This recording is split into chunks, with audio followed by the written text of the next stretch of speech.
ask things like, why are you not making more helicopters and stuff like that? But that's okay, I forgive you. Ready? Yeah, I'm good, you can start. You guys ready? Sure, yeah. Cool. Okay.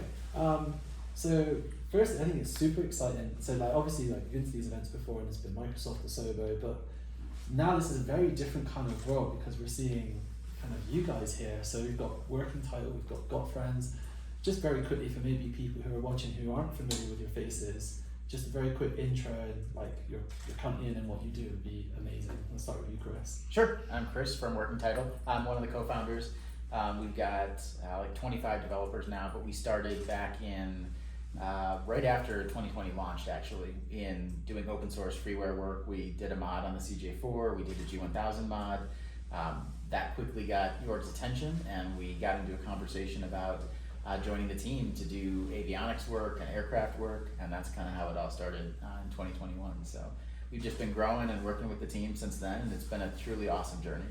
Awesome, thank you so much. And yourself, Brandon? Yeah, so Brandon, a lot of you guys probably know me as Jonks. I'm part of Got Friends. I'm the founder of Got Friends, actually, and we have a small team of 4 people. Nothing crazy, and we were all freeware developers, and we kind of dabbled in payware and kind of got our name out there. And Microsoft took notice, right? And so here we are now making base game aircraft for Microsoft Flight Sim 2024. And we're kind of really known for our weird and quirky aircraft. So if people aren't aware, we have some good stuff. We do have a helicopter, Sergio, the Mini 500, good old turbine engine. And then we have like an Astra 1, which is a little drone. We have the Optico, which is now coming base game 2024. The Wilga, which now we have its big brother, the Draco X. And so we kind of do the strange stuff, but we always listen to the community, and I think that's kind of why we've gotten into the strange stuff, is because I don't know if it's just our community, but they are always requesting the funny stuff. So. And they love it. They love it, yeah. Did a canoe as well, didn't you? We did a canoe. we put dogs in the cockpits. We have a lake skipper, which is kind of like this very jet ski mixed with an aircraft type deal. So we've definitely dabbled into the strange, but fun. Yeah. I mean, for both of you, and maybe for you more so, Chris, starting off as a freeware, kind of, you just did this as a way to improve some of the base stuff from 2020. Did you ever imagine one day you'd be like, hey, can you develop all this cool stuff for 24? No, definitely not. I mean, it's a bit of a fairy tale story, right? The biggest choice was all of us had other careers. Of the 5 founders, we were all doing something else, and it was a leap of faith to say, you know what, we're gonna all walk away from that. And I'm actually shocked that all 5 of us decided to do that, but we did. And so kind of over the course of February to June of 21, we all exited out of our real old careers and started this one. And so I couldn't be happier about like how awesome it's been going and how good the partnership with Microsoft's been. I mean, you bring up the partnership with Microsoft and Sobo, for you, Brandon, like, what is that relationship like? How, you bought the Draco X, was that kind of your idea, or did kind of someone else go, hey, could you guys do this for 24? Like, well, insight to that? It's been an absolute pleasure working with Microsoft as well, talking directly to Yaeger as well, and a lot of these ideas kind of flow between both of us, right, and between both parties.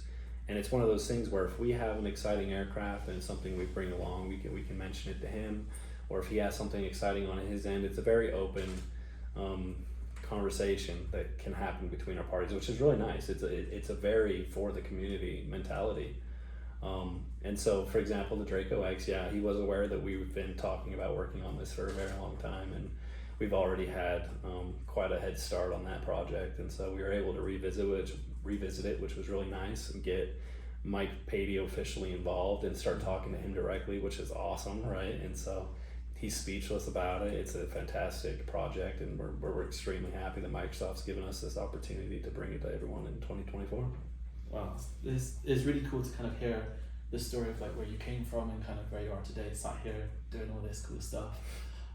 So Chris, I want to mention, I mean, it was shown off a little bit kind of at Flight Sim Expo back in June, but today we really got to see all of the hard work that you've been working on in terms of the navigation and the charts. What's that experience been like, bringing it to the sim, and why is it going to be part of like the base sim for Microsoft 24? Sure, I'll start maybe with the second part. The reason we wanted to bring it to the base sim is really for the same reason that Yaeger mentioned, like the number of users and the number of people that have been brought into flight sim since the launch of 2020 has just created kind of a gap between what I would call kind of the traditional core simmer audience that existed before 2020 came out, and now all these new people that want to learn and get involved.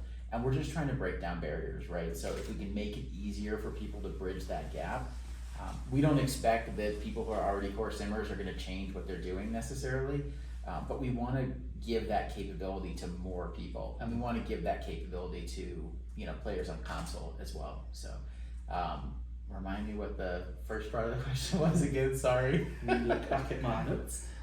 So kind of to do with the flight planning system and the charts as well. So right. The interactivity, you mentioned about console users, which Yeah. is missing right now. Yeah, I mean, so in addition to wanting to just give that to more people, we feel like it's part of this pilot experience, and everything about 2024 is just kind of taking the level of detail and ratcheting up a bit. Right. So even like we saw the terrain is more detailed, we saw the number of helipads and glider airports and the amount of kind of world data. Well, the same thing is true with planes. There are so many more planes. We've got a bunch of new avionics that are coming in. And so we just wanted to expand that experience. And, David talked about the pre-flight walk-around stuff, which is super cool and super fun to do. And we just thought this whole kind of flight planning, briefing, get into the plane, you've got your EFB, you can like take your plan and sync it into your avionics. You can then modify the plan and everything kind of stays in sync, which was a challenge I know with 24 and can be a challenge when you're using like external tools to plan your flight. Well, if I need to make a change on the fly in the real world, I just go into my EFB, look at what I want to change, and then I'll update my avionics, and then ATC will know that I want to go this new route, and that's kind of all taken care of now. Awesome. I've only got a couple more questions before Yeah, you sure, go chime ahead. in. Yeah. So aircraft development, in terms of like you've got Draco X, and you've obviously worked on other things, bringing it to 24. Thinking about your old third-party hat now, before you were part of this Microsoft ecosystem, and people watching, what would you be excited about as an aircraft developer in terms of the new features and functions coming to the sim? First of all, I'd be very excited about specifically the amount of detail that is now built into the simulator. So a challenge we faced as third party was, some people want certain electrical failures or circuit breakers popping, or some more realism when it comes to dirt and mud on the aircraft and things of that nature built into the simulator now. And so you don't have to sit there and try to homebrew a solution within your own third-party aircraft anymore. It's built into the simulator, and it's well documented within the SDK, which will allow other developers to start adding these features in a much easier fashion than just trying to figure it out on their own and go with some experimental routes. So I'm really excited with the third-party right? I feel like a lot of people are going to be able to add new things, take advantage of careers. Like maybe in 2020 you had a really cool aircraft that could have done hoisting or firefighting of that nature, and it's just, what was the purpose for it, in 2020. Now there's going to be an awesome purpose with careers and compatibility and being able to add those things to your aircraft and give it life. Same with what Seb was talking about earlier today with just the parachutes, right, with BRS. It's really cool because these things are all modular and designed to a point where they can add that to their aircraft without putting a lot of work into a parachute system. They're not going to have to 3D model and animate and do all this crazy stuff for their own aircraft. It's as simple as attaching that system that's already working to a certain point on their aircraft, using the sim bar, and next thing you know, your aircraft has a working parachute with proper drag and everything that you kind of add to that. I mean, there's some stuff you gotta do on top, but for the most part, it's becoming built in, right? So it's gonna be much easier for aircraft developers, I think. It's gonna be a transition for sure, because you can't just take your 2020 and call it 2024 overnight. There's work involved because there's new features involved. So once they kind of get housekeeping, once they kind of get involved with that, we'll wait till this kind of ends. No worries. No problem. But once they kind of get in the groove and what the new system's like, I feel like they're going to be very happy with the way everything kind of turns out because it's less experimental and more just refined. Do you think like being a bit more involved now, have you had a little bit more opportunity to say this is what third parties are really kind of crying out for from the SDK and documentation and all that stuff? Yeah, absolutely. And I think that's something that Microsoft's done a fantastic job for with us because they're not just working with Got Friends or Working Title, they're working with, Blue Mesh and High Performance Group, which was announced today, which was really awesome to see because they also dabble in that kind of experimental behavior. And so many parties, right? And we all develop in a different way. We all use different tools. We all have a different aspect to do things. I know we're pretty famous for putting headphone mode in our aircraft so you can kind of quiet the sounds, or clicking the seatbelt to show the human being, or sometimes in our old third party, a dog, right? So they take that into account. They really listen to us. And if we have an idea or we're saying, hey, this isn't working with the current tool set, and especially in case of 2024, they've been really receptive and listening to that so they can kind of cater all flow of development. So I feel like a lot of developers are going to be really happy when this comes out. Amazing. Thank you so much. Sergio, got any questions? Yeah, well, I have to be honest with you guys. After what Callum asked, I don't have that huge amount of questions. There are some things that I'm curious about. One of them is, like you were saying, it's kind of what happened to you guys is kind of like a fairy tale. So you come from freeware, you do a few nice add-ons, you delve into payware eventually, and you get a call from Microsoft, asking you about stuff. Especially, we know each other for some time now, since and just seeing what's been happening to you, it's been just exciting and it's been exhilarating. What I wanted to ask to you is, I think it's pretty obvious, but this interview is probably more, for those guys out there that are in the same position that you were some time ago. Having Microsoft working alongside with you guys, that has to open a lot of doors, and all of a sudden has to allow for a lot more to be made for you guys. Like, for example, you were saying that you have the guy that actually owns the aircraft and is rebuilding the aircraft, talking to you. Do you feel that, obviously it's a big help, but what do you guys feel about it? As developers, having this power of Microsoft behind you, what does it make for you? What does it make for you as developers? Well, I can start with that answer if you don't mind, Chris. So even though our team does work directly with Microsoft now, we also are third-party developers, right? We still want to go do some of our own things every now and then and tailor some of the weird, unique stuff that maybe Microsoft isn't too interested in for our community. And so I think it's very important that I'm always a third-party developer first, and we make great stuff for Microsoft as well. And that comes down to, I have very nice relationships with other third-party developers, tons of them that I know don't have the resources, they don't have the power of Microsoft behind them, and maybe it's just a solo guy who has to do everything himself, and he's just trying to make it in the market. Something that's fantastic about Flight Simulator, and it's staying true in 2024, is that it allows third party to put their add-ons in the game and make an income potential. Something that is really hard to find in today's game industry. And I just love the fact that that's even there. And so something I'm going to do for sure is, I know a lot of these developers, and when this SDK comes out and they ask questions, I'm going to do my best to kind of answer those, because I do have the power of Microsoft helping me along through this process.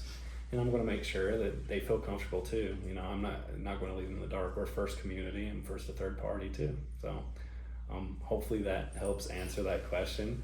A lot of these guys are scared out there, because it's a brand new game. They haven't heard much, and then they see guys like us who have been able to have that insider access, and we can't say much either.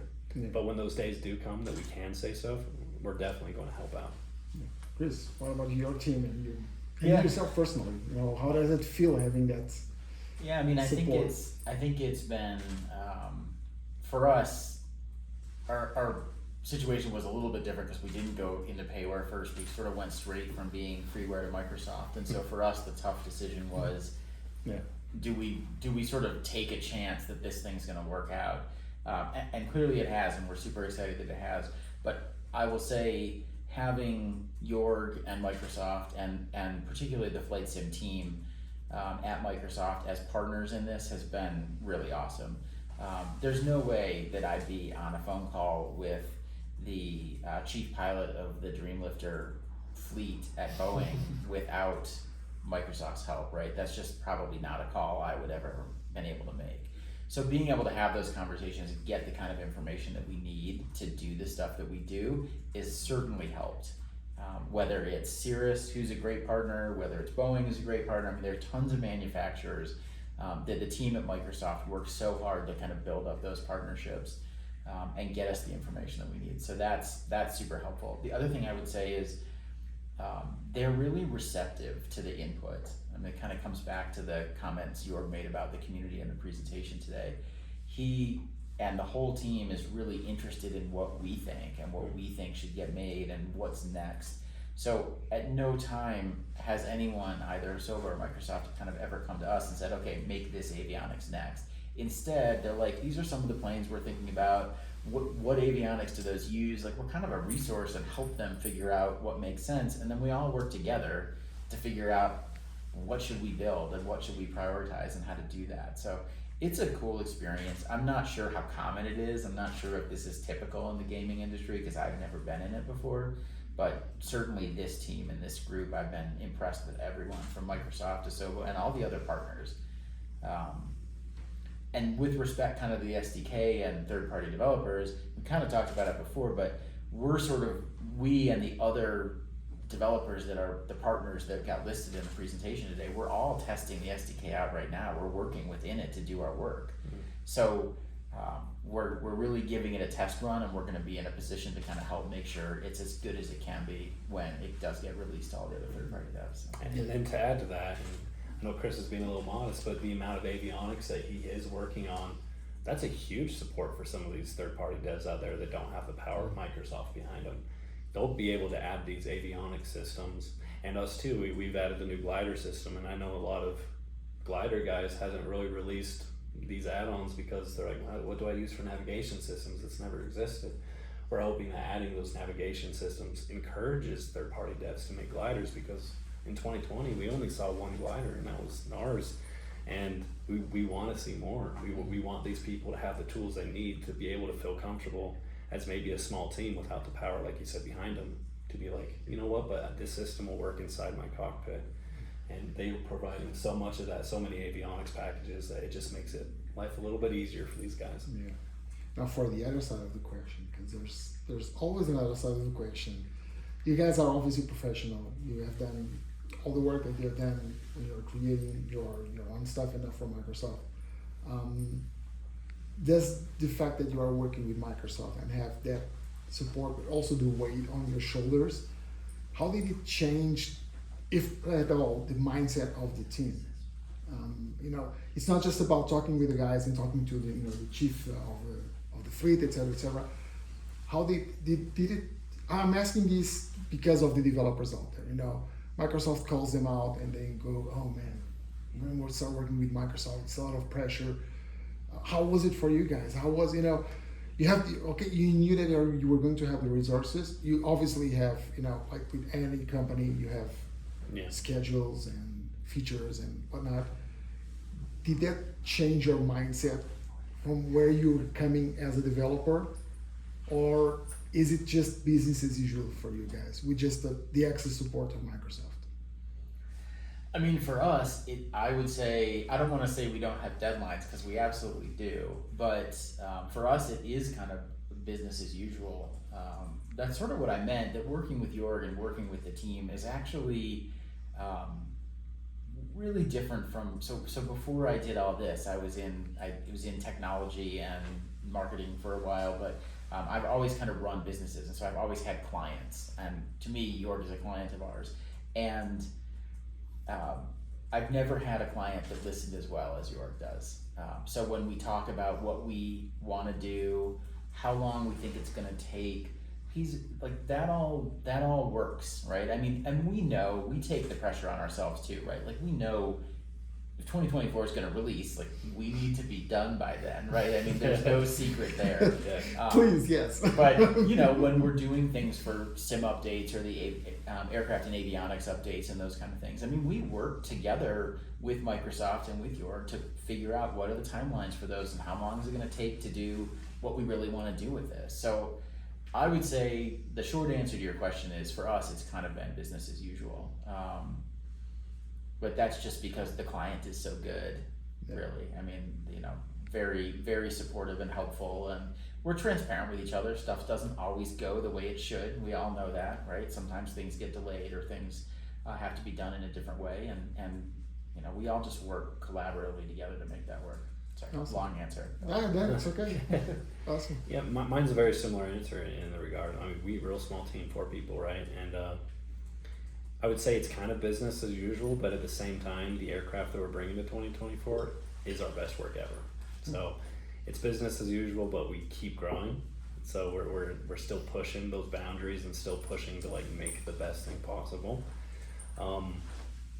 So yeah, just as Chris mentioned, there's deadlines, and you know, so there's a little bit of a different method, because if we're just making a third-party aircraft, I can beta test forever until all of a sudden I'm like, okay, maybe I should probably release this, right?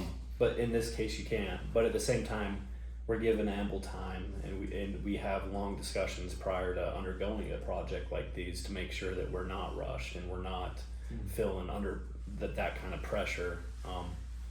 It's a very positive experience, very good working environment. I really don't have anything else to ask, guys. Awesome. Yeah, this will deserve an article of its own, which perhaps I will just pick it up and do it, because I think it's a great to see the things from your perspective, and to see that everything that Yaeger and Microsoft, Yaeger has been said regarding working with partners as yourselves and others, it really works. And I love one thing that you said, you know, that your guys are working with the SDK, and you are willing and you want to help other developers start working with the SDK as well. Absolutely. I think it's kind of a middle tier that works really well. So we have Microsoft that is supporting and having partners such as yourself, but you then are that middle tier between you know, between the other guys that are not working with Microsoft and having your support. I think it's very important. And you said something that I think it's really interesting, and it's reality. You don't see that on other games or gaming company or other communities. Yeah. You don't see that as well. You know, you see modding communities, but this approach that Microsoft is having, it's completely different. Yeah, I completely agree with that statement. And something too, like, we're very honored to be here at this event, and because I know that there's a lot of talking points that I do for myself for Got Friends, but at the same time, like, I'm here to represent the community, you know, not only those other names that were on the board with us, like High Performance Group and Blue Mesh and all these other great developers that are working with Microsoft, but every single person that really is standing behind making third-party content, and this is like their financial livelihood sometimes. Very happy to be talking on behalf of them, and very humble about that. So, and we all appreciate it. Thank you. Thank you so much. Thank you very much. Thank you, guys. Thank you so much. Chris, Nice to meet you. Yeah, likewise.